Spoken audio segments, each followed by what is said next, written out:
Yeah. Oh, damn it. Yeah, I know. It started. Ruthless, hey? You were starting to panic. You thought you weren't going to see it. Okay, welcome everybody. So on Wednesday we went through chapter 2, so we've got those rules of calculus, and today we're going to apply them. We're going to go through chapter 3.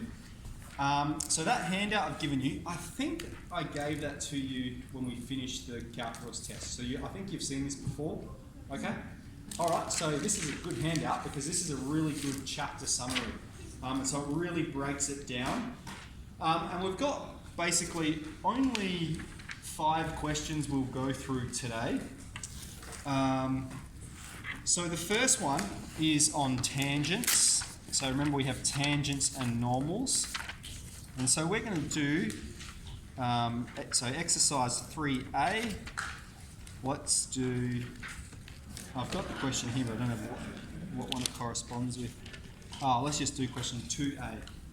So find the tangent to 2 on x squared.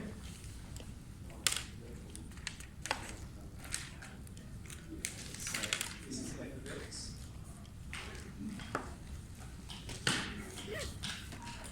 That's x equals minus 1. Okay. So with the tangent, alright, so I'm just going to sort of describe what it is to you. If you look on your sheet that I've handed out, you've got the sort of 3 processes that we can use there. So you've got the gradient form. Why haven't I put the formula there? You can use the formula. Okay. But I think the best way to find the equation of a tangent is just to think about it intuitively. Okay? And that is, the equation of a tangent is equation of a line. Alright? And let's say we've got this curve, 2 on x squared, so it's going to be one of these sort of things, I think, something like that. And it wants us to find the tangent when x is minus 1. So it's like here, we're finding the tangent to this curve. And I'll just get rid of everything else there, that'll just look messy. And so the tangent is a line that's parallel to the curve at that point. Alright, so that means what we need to know is we need to know what are the coordinates of that point and what is the slope at that point. Okay, so 2 things we need for a tangent, slope and the point of contact, the POC. Cool. So in this one, now it actually gives us the coordinates in the question, but some of them won't. Some of them just give you the x coordinate, which means you need to find the corresponding y coordinate. So let's do the point of contact first. So we're going to say f of minus 1. That's going to give us the y value when x is minus 1. So that's 2 on top of minus 1 squared. That's 2 on top of 1. It's 2. Alright, so our POC is x is minus 1 and y is 2. And then we need the slope at that point. And that's what's good about the derivative function, is it tells us the slope for any value of x. So f of x is 2x to the minus 2. Okay, there I'm expressing it all as x to the power of n. A bit rapid here.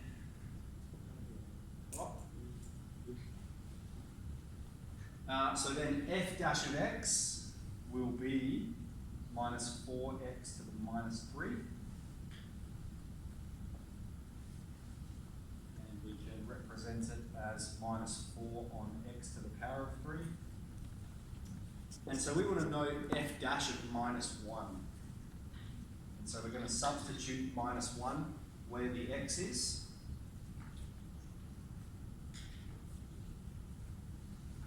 Alright. So at any negative number to an odd power will always be negative. So minus 1 to the power of 3, we think it's minus 1 times minus 1, which becomes positive 1, but then times minus 1 again, so it becomes negative. And so what we've got is negative 4 on negative 1, which is positive 4. Okay, so then we have all of the things we need. We've got the slope and the point of contact. And so I'm just thinking, all right, we're looking for the equation of a line where the slope is positive 4, so we've got y equals 4x plus c. And we know when x is minus 1, y is positive 2.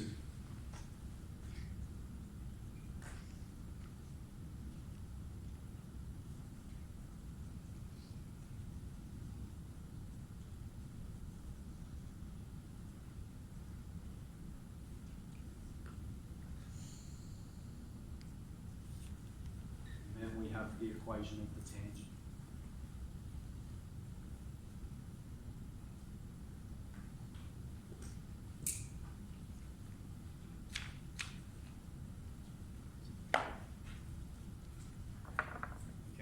Also in this exercise, we have normals, and a normal is just a line that's perpendicular to the curve, okay? And a perpendicular line has negative reciprocal slope. So exactly the same process, except when we get the slope, we perform the negative reciprocal of it, which means we flip it and put a negative in front of it. So 4 on 1 becomes minus 1 on 4. All right, so this is the tangent, this would be the slope of the normal, but the same process applies. It's got the same point of contact and negative reciprocal slope. Cool. So if you had a negative to begin with, it would be the positive. So say you had negative 4, it would be 1 on 4. Excellent, yeah. So it doesn't have to be. That's right, yeah. We're just multiplying it by negative 1, whatever it is. Yep. So with the tangent there, like I said, I think this is the most intuitive way to do it, that we're just thinking about the equation of a line, okay? And that shows that we understand it. Of course, there is a formula for it. There's a formula for the tangent and the normal, so you can use that process. And then there's this general form process as well, which you can use as well. Just with, this is the equation of a line in y-intercept form, and we could express that in general form. General form is ax plus by equals c, ax plus or minus by c. So for instance, if we move the 4x over this side, we have minus 4x plus y equals 6. And technically, you're not supposed to have negative a in general form, so we can multiply both sides by negative 1.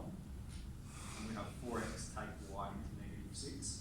And that would be the correct way to express it in general form. They both have their uses. This one tells us the y-intercept explicitly. Yeah, go ahead. So we've got 6. This form can tell us both really easily, all right? Because y-intercept occurs when x is 0, x-intercept occurs when y is 0. And so you can see both pretty clearly from it. And of course, you can just go both ways. So if you're given something like this and you don't like it, just put it in y-intercept form, in the form that you're familiar with. Okay. Does anyone have any questions about tangents and norms? So let's jump over to increasing and decreasing functions. Now we're actually going to go to 3D, okay? Because when we did this exercise, 3B, 3C, and 3D really all built on each other. And 3D.2 maybe, or 3D.1 was an exercise, it's 3D.1, was an exercise where you got to address all of those previous parts. So I've got written down on my sheet that we're going to do a nice easy one, x to the 3, I've just made it up. So it says,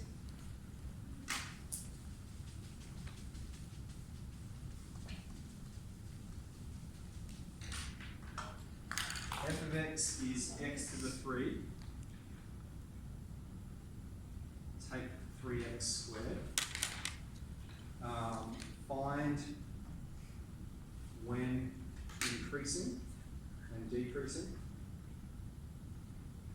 find when stationary points,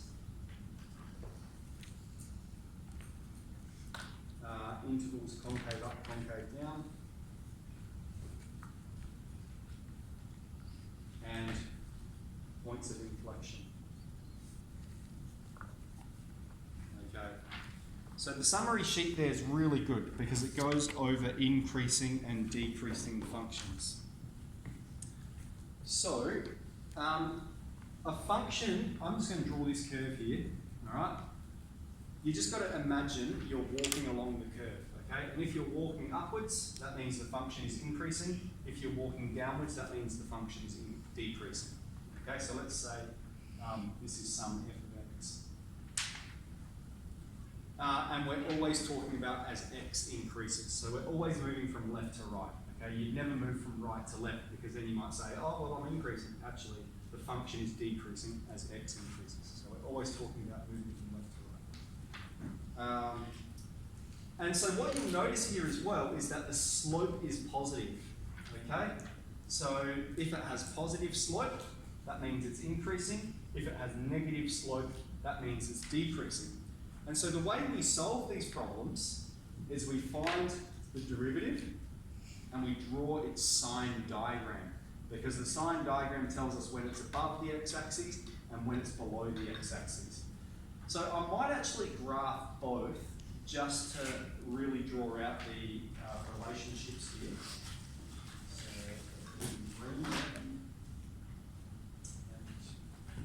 my calculator. Thank you. Let's bring it out. It's a bit of a reverse. I'm always stealing You're yours. stealing my mouse. Been doing some calculus.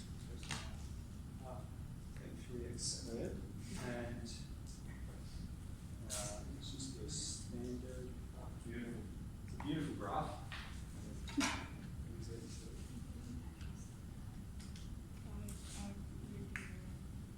Okay, so it's going like this. And I won't put any of the points on there yet. We'll be able to solve them. Okay, so we could determine just from the graph, this is f of x, we could determine from f of x where it's increasing and decreasing just by using our calculator. All right, but we're going to use those calculus processes. So what we need to do is find f dash of x. That would be 3x squared take 6x. And we want to draw the sine diagram of this. So there's a couple of ways we can do it.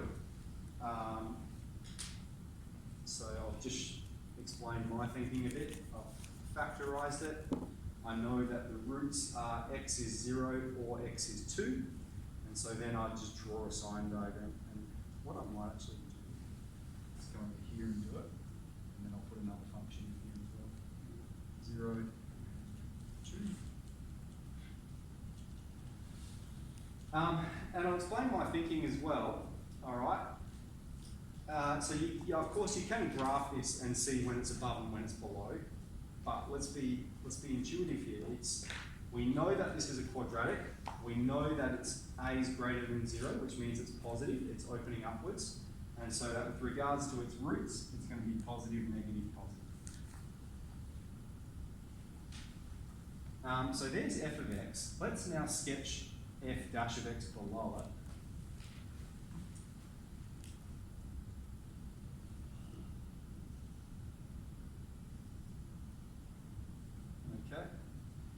So there's 0, and there's 2, and there's the sine diagram beneath. Okay? So we've got f of x, f dash of x. Can everyone see?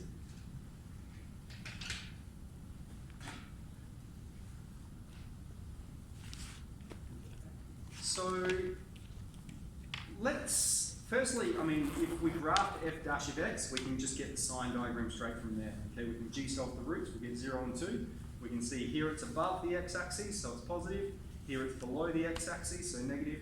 And here it's above the x-axis, so it's positive. Now what this tells us is when it has positive and negative slope. And look at that. We can imagine we're walking along here. We've got positive slope till we get to 0. We've got negative slope until we get to 2. And then we've got positive slope again where it starts increasing. Okay? So we're going to make some statements. Increasing to answer the question. Increasing for x is less than or equal to 0 and x is greater than or equal to 2. Remember, when we're talking about intervals, we always include the point. Okay, so just to be technically correct, less than or equal to. And then decreasing between 0 and 2.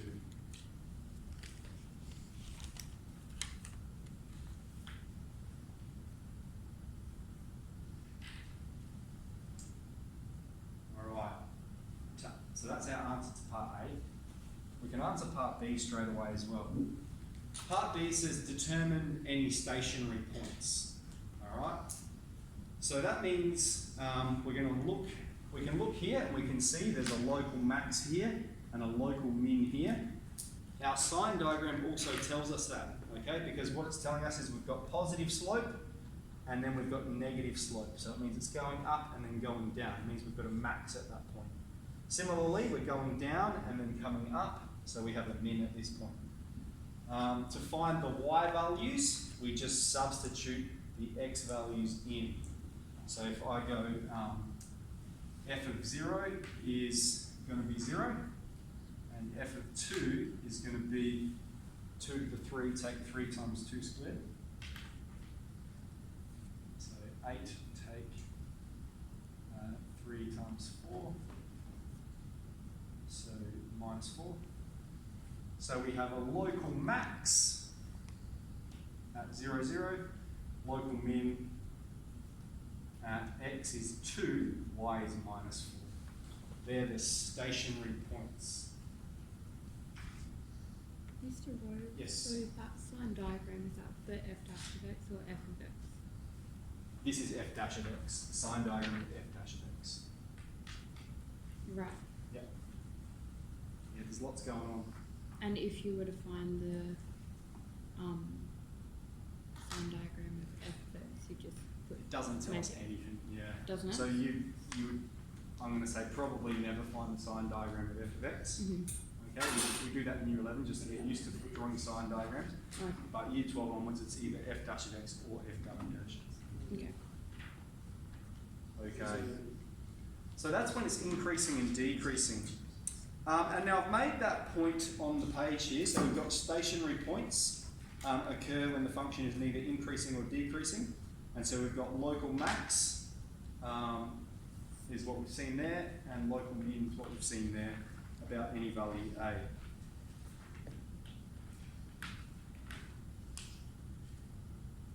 Now, in our notes book, maybe if we, does anyone have their calculus notes book here? Yeah. If you pull that out, I think I have a better summary table in there of it. I might just make that point again. So that's probably where you've seen this stuff before in your calculus notes. Yes.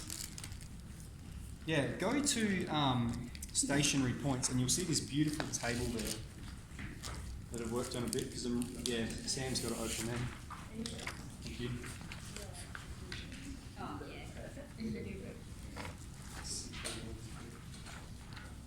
So I just want to make the point here about stationary points, okay? Because you'll hear two words. You'll hear stationary points and you'll hear turning points, all right? So if you look at the table, all turning points are types of stationary points. A stationary point just means the slope is 0, all right? So that includes maximum and minimum points like we've observed here, but perhaps not in our example that you'll also encounter in this exercise, and we'll talk about more in a minute, in stationary points of inflection, is when it, like with the function x to the power of 3, okay? It increases, it goes horizontal, and then it keeps increasing again. So we have a stationary point here. All right? And what this table tells you is that's a special case. It's called a stationary point of inflection.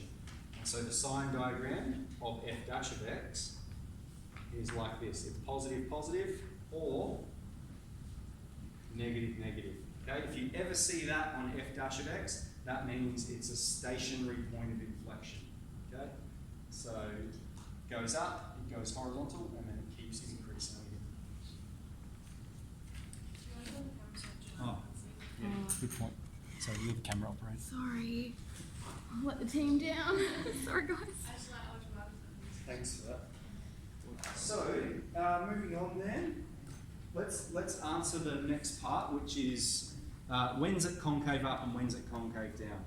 Okay, and again, we could determine this by just looking at this graph, and we can see it's concave down until about here. Okay, somewhere in there it changes and it becomes concave up.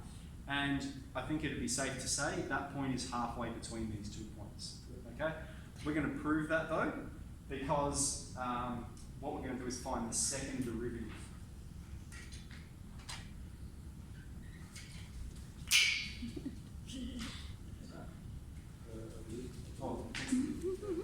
And so the second derivative tells us when it's concave up and when it's concave down.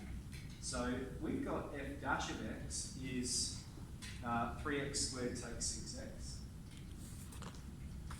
And so that means f double dash of x is 6x takes 6. We draw a sine diagram for that. This is what we draw a sine diagram of. Yep. So I'd be looking at that and going, well, the root is 1 when x is 1, f double dash of x is 0. So we're drawing the sine diagram, here's 1, and it's the equation of a line, and it has positive slope, and so that means it's going straight up, okay? Which means it's going from negative to positive. And that confirms exactly what we see over here. We have concave down before x is negative 1, and concave up after x is 1.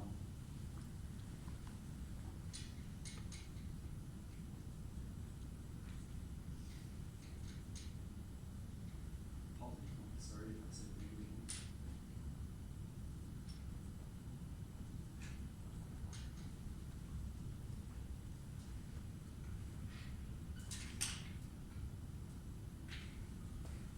Okay. Lastly, on our sheet, points of inflection. So yeah, function's concave up if f double dash of x is less than 0, concave down if it's less than 0. The point of inflection occurs when the function changes shape from concave up to concave down. So we have two types of points of inflection. This point here is called non-stationary inflection, and this point here is called stationary inflection. This is stationary because the slope is neither increasing or decreasing at that point. Over here, we have a point of inflection, but the slope is decreasing at that point. What's the significance of it, though, is if you think you're walking along here, all right? If you're standing on this curve, that's where it's steepest. It's steepest at that point, and then it starts to get shallower, okay? Or it starts to get less steep. So what it means is it's going like this, it's getting more and more steep, and then it's steepest, and then it's getting more and more less steep, less and less and less steep, okay? So that's the significance of a point of inflection. It's when the rate changes from decreasing to starting to increase. Yep. Okay, so we've got concave up, concave down, which means our point of inflection occurs at x is 1, and we can find the y value by substituting into the main function. All right. Any questions? Or which one do we substitute Into the original function. Yeah. Yep. So remember that table? That it's f of x equals y. Tells us the y coordinate for any value of x.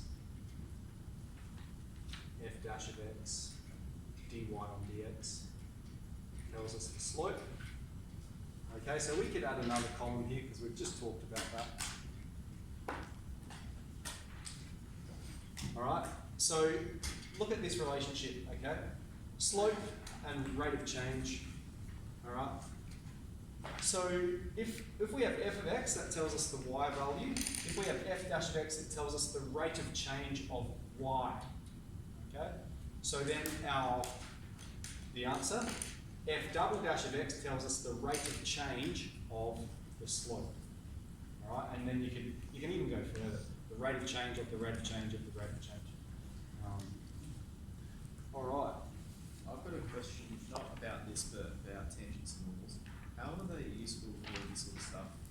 Like, they just seem like completely separate from everything else that we do. Well, no, because like I thought of this as I was coming in today.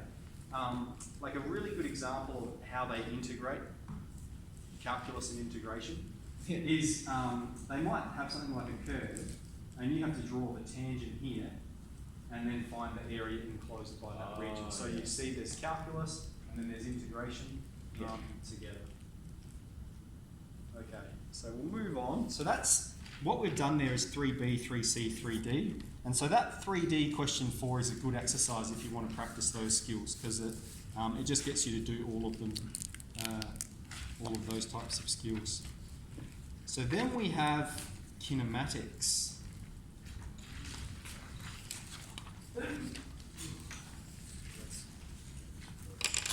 So 3D then, that was just like a summary of B and C. So, sort of. Yeah, 3D does both B and C and D. Yeah. All three of them, yeah. So let's have a look at, we're going to do question 3E, question 2.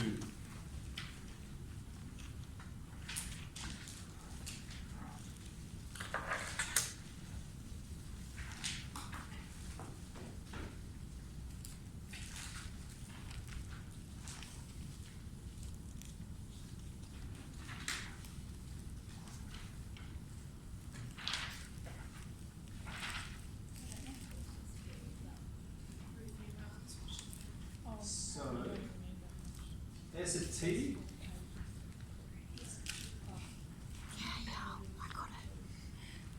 all right, so that's our displacement function in centimetres per, in centimetres, where T is in seconds.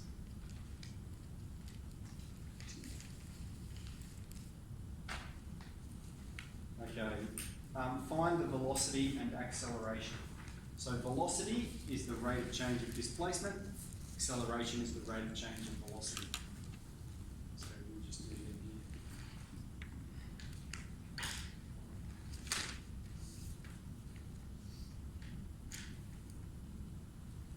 That's 4. No, that's right. 6.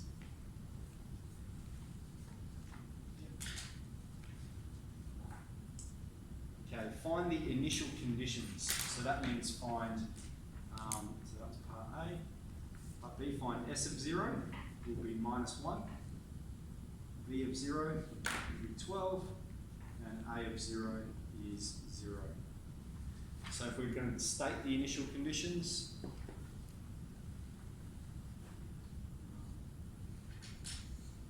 what are we talking about? Good. What question would you? Yeah, question, exercise 3E, question 2.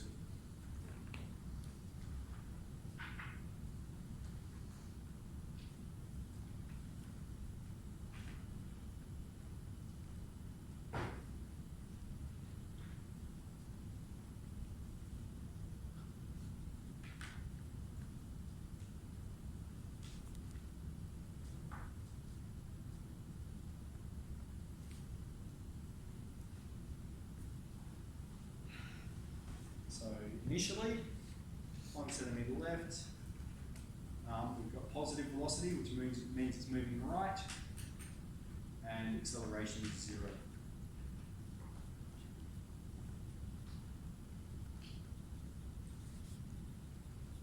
Okay, D, find the times and positions when the particle changes direction. Yes, sorry. Of origin, Yep. what's the next word? Moving. Oh, I Yeah, moving is abs. Yeah. Thank you. Moving. So, Times and positions of what? What was Um, the question? when it reverses direction. Okay. So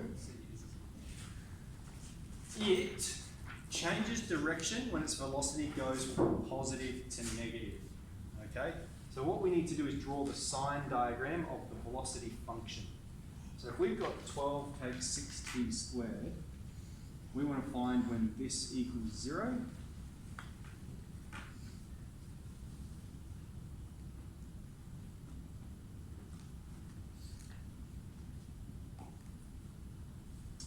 Alright, so I'm going to draw the whole sine diagram.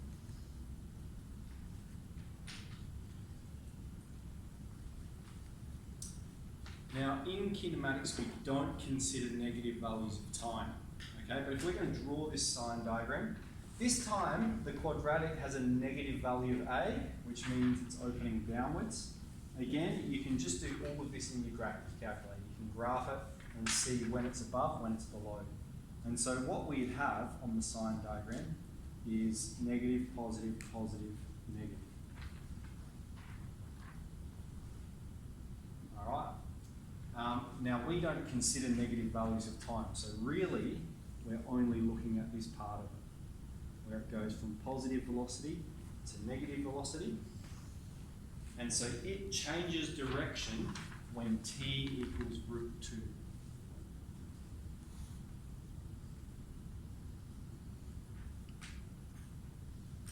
Alright? And it wants us to find the position. So that means we need to find the displacement of root 2. Now, can be a bit confusing dealing with roots and pies and sort of things that aren't numbers, but we just have to treat it as a number. Alright, if you treat it as a number, just remember root 2, that's like 1.7 or something. And so it just represents a number. Don't let it confuse you. And just in terms of saving time with one of these kinds of questions, I'd probably be graphing this function. Alright, because if we have to draw a motion diagram, then there's going to be a couple of calculations we have to do a bit later on. And because the good thing about graphing it is you can just g-solve a number of points. You don't have to keep putting it into your calculator over and over and over again. So take 2x to the 3, take 1. And so we're going to g-solve. We're doing a y-calc when time is the square root of 2. X is root 2. And I've got y is 10.31 centimetres. Alright, so it changes direction. So initially it's moving to the right, and then it starts moving to the left.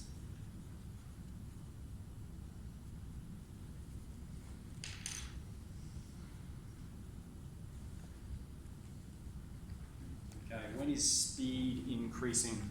So I think I've written some key points about that. Speed is the magnitude of velocity. Alright, so that just means it's velocity made positive. It doesn't consider the direction. If v of t and a of t have the same sign, then speed is increasing. If they have opposite signs, then speed is decreasing. So that means we need the sine diagram of the acceleration function. Now the acceleration function is the equation of a line. I'll just draw it here beneath it. So that's v of t, here's a of t. And the root of a of t is 0. It's going through 0. So that would be its root, and it has negative slope, which means it's just going straight down. Alright, if you were to graph it, it'll look like this. Okay, it's a slope of negative 12, its y-intercept is 0, it's going straight through there, and so we've got negative. Alright, and so to answer our question, speed is increasing when v of t and a of t have the same sign. And so they're both negative when t is greater than root 2. So to answer part DI,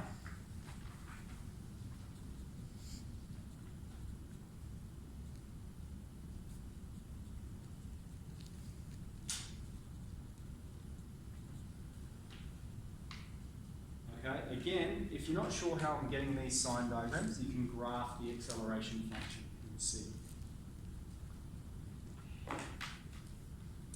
Okay, when is velocity increasing? So velocity is increasing when acceleration is positive. And so acceleration is never positive, and so velocity is not increasing.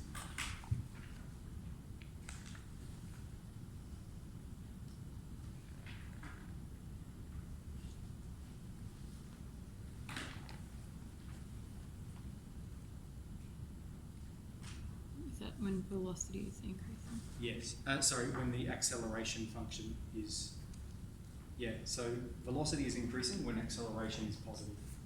Acceleration is never positive, it's always Okay. negative. So what are we up to now? So and draw a motion diagram. So let's do that as well. So to draw a motion diagram, we need to consider a few points, all right? We need the initial point, we need the points where it changes direction, so it changes at root 2, and then we need a point in time just slightly after that. So the square root of 2 is 1.7, so let's just find s of 3 as well. So we've got s of 0 is minus 1, s of root 2 is 10.3, and then we've got s of 3, and I'm just g-solve that from my graph. And I've got minus 19. Okay, so just in terms of what's happening, we have an axis. We've got the point of origin, let's put it here. And this is where it starts at minus 1. Okay? It then moves to the right until it gets to 10.3. Alright, so that's s of root 2. That's where it changes direction. And then it goes back this way until it's 19 centimetres left of the point of origin. So here, minus 19. That's s of 3. And we could even put an arrow to show that for the rest of the time, it's going to keep moving to the left. Alright, that's shown by our velocity sine diagram, that it's negative for values greater than root 2. So velocity is going to be negative, it's going to keep moving to the right. Okay.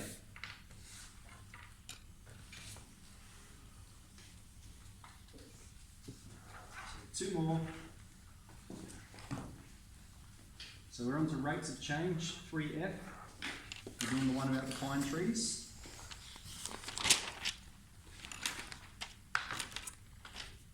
So height of Pinus radiata, what question is that?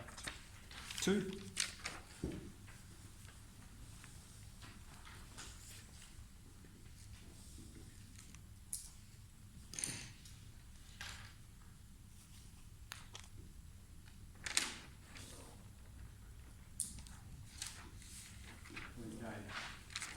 How high was the tree? So this is the height of a tree in metres, T years after it is planted.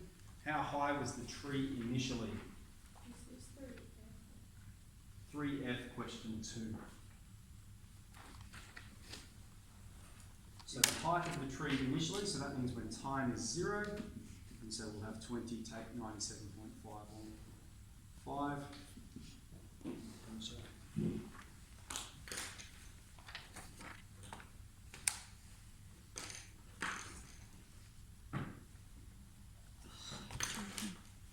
0.5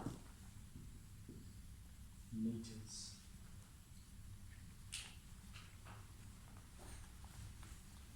Okay, now this is one we could answer with our calculator. We might do both, I think. So then in part B it says find the height of the tree after 4 years, 8 years, 12 years. Okay, so that means we can find h of 4, h of 8, h of 12. Alright, so when you're required to do lots of these calculations, that's when it's useful to have the graph. And then you can g-solve 4, 8, 12. What's the y value? X is 4, 8, 12. We'll move on. C, find the rate at which the tree is growing after 0, 5 and 10 years. Okay? So remember, if h is the height, h dash of t is going to describe the rate at which the tree grows. So in order to find h dash of t, we need to express it all at the top. So we're going to have 20, take 97.5 times t plus 5 to the minus 1. Alright.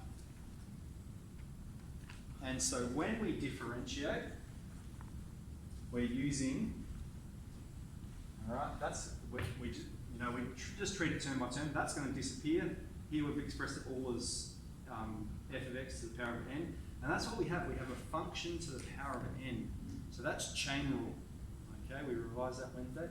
Y equals f of x to the power of n. Should I write down the formula? Or we go again?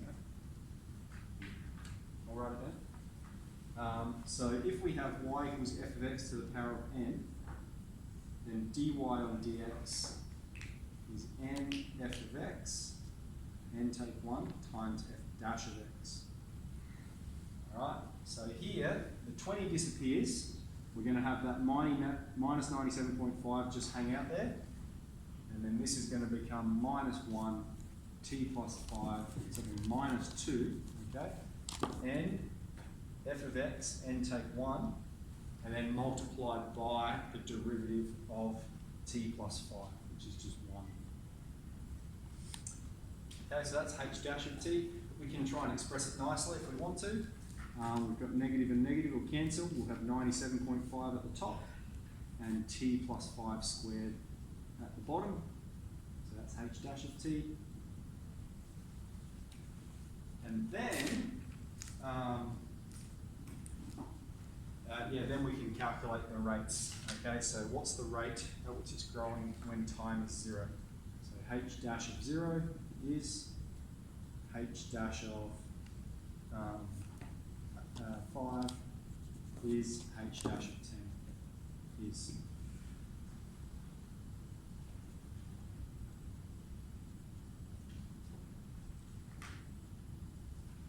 Okay, show that dh on dt is greater than 0 for all t is greater than 0. And so I think the most simple way to do this, so I think everyone knows how to do that. Do I need to go through and crunch those numbers? Yep, so you're just substituting 0 into there, 5 into there, 10 into there. Is if we think about the derivative function, if we were to graph it, okay, and we're just thinking about as t increases. So the first thing you can do is just graph it. Okay, if you were to graph this, you can see the function and you can get its sine diagram, and you'll see that this is its sine diagram. Okay, and then we can discuss it algebraically. So we can say as t increases, or as t gets large, all right, t plus 5 squared. Okay, approaches infinity. And then what we have is we've got 97.5 divided by infinity. And so then we can make this statement, 97.5 divided by infinity, okay, 97.5 divided by an infinitely large number, is approaching 0, but it's approaching 0 from the positive side, okay, because we've got positive 97.5 and positive infinity. So it's getting closer and closer to 0 from the positive side. And so, therefore, as t approaches infinity, it's always positive. All right, and so we need to state the significance of it. The significance is the tree is always growing. Okay, it's always got positive rate of change.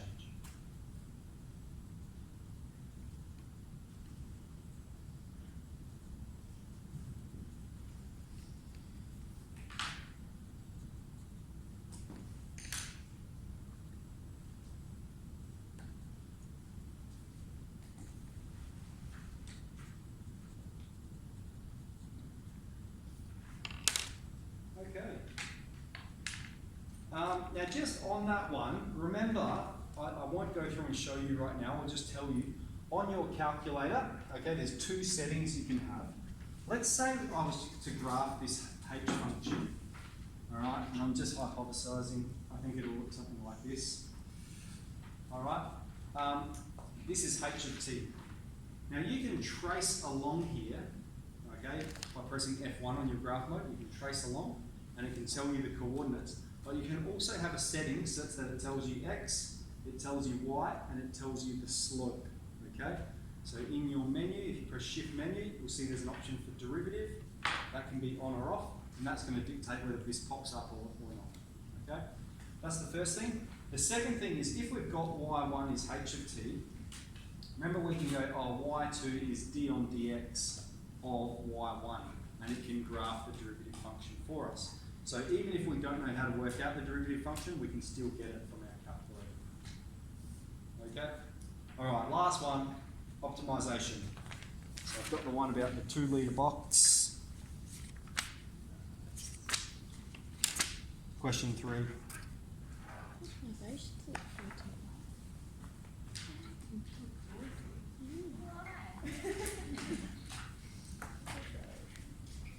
I feel like I've already.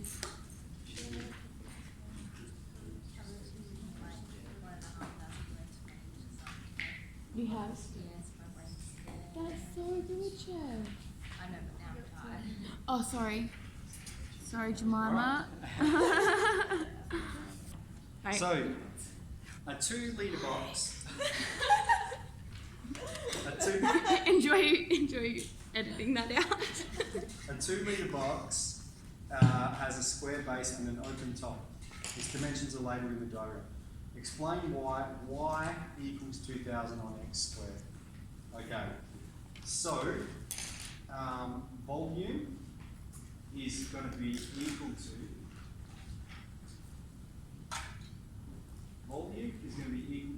x. Oh, let me What question are you 3.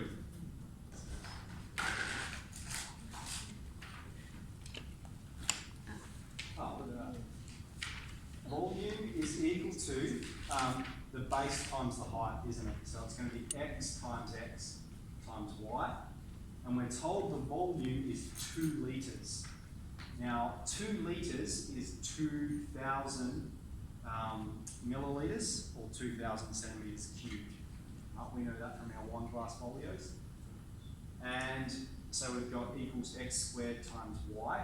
And so then to get y by itself, we divide both sides by x squared. Okay, and that would be part A. Alright. B.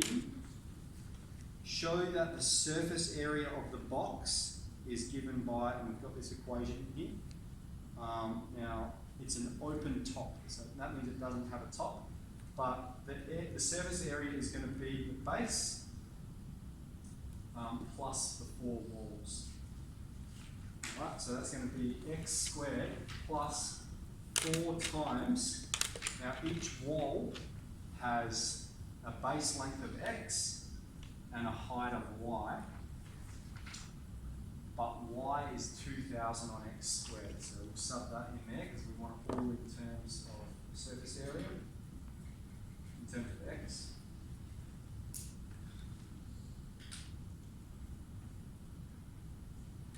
Alright, and then here we'll have 8000 on x.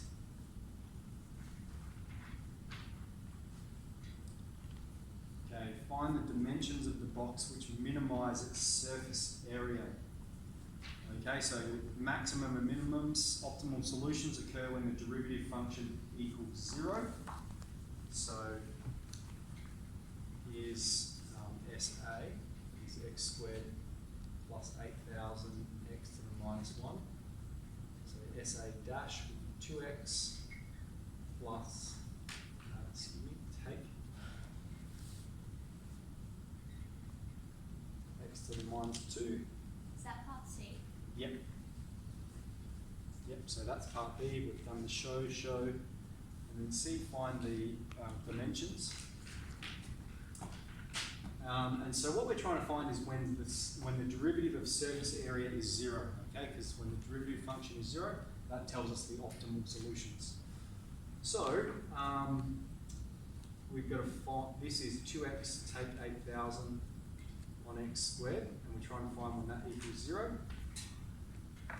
So what we should do is multiply this by x squared on x squared. So we have 2x to the 3 on x squared.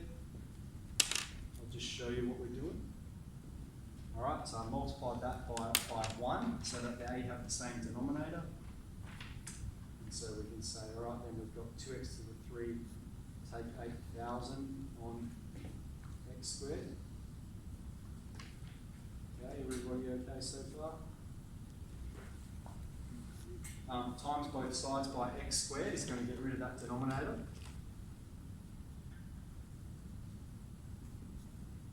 And then solve for x.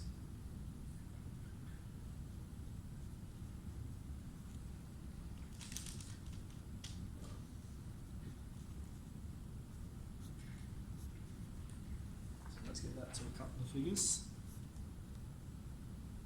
You know the cubed root of 4000? 15.87, remember that? Put that one on your cheat sheet. Okay, and then, so it wants the dimensions of the box, doesn't it? So dimensions are base times height, 15.87 times 15.87 times y. And the value of y is 2000 divided by x squared. So I'll just put that in here, 2000 on top of 15.87 squared. Y is 7.94.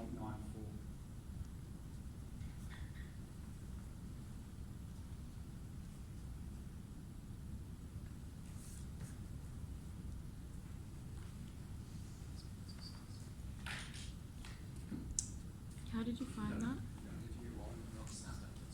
I missed that whole Yeah, bit. so y, so we need the Y dimensions, and the equals dimensions are 2000. x times y.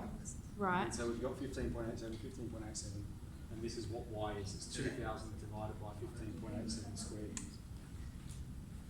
Yep. Okay, and then find the minimum surface area. That's when we take the surface area function and we're putting x is 15.87 into it. And so if we put x is 15.87 in here, it's going to give us the minimum surface area. Oh my gosh. Somebody go do it. All right, who's had enough? Me? Yeah. Oh, gee, Can I please have my calculator yes, for of a second? course. Yep. I just want to work this out.